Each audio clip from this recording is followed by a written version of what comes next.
অনেকের স্বপ্ন থাকে কিন্তু স্বপ্ন পূরণ করতে পারে না। আমি এমন একজন বলছি, তার নামটা না বলি, আমার কাছে এসেছেন, উনি আমাকে ঘটনাটা খুলে বললেন।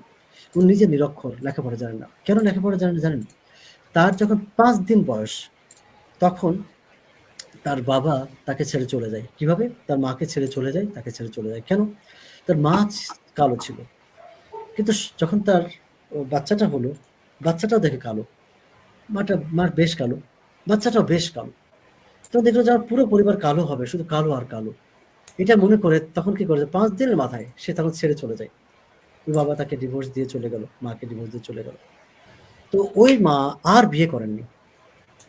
তখন সেই ছেলেকে মানুষ করার জন্য এই কালো ছেলেকে আমি মানুষ করব। যাই হোক, লেখাপড়া করাতে পারেননি।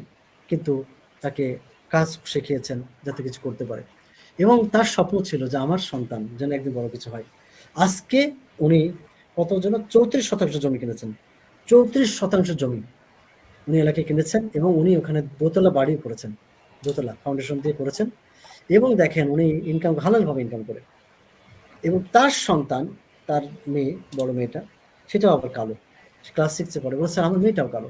কিন্তু আমি প্রমাণ করতে চাই কালো মেয়েই কানাডা যাবে ইনশাআল্লাহ। যে কালো হওয়ার কারণে তার বাবা তাকে ছেড়ে চলে গেছে। এই কালো মেয়ে ইনশাআল্লাহ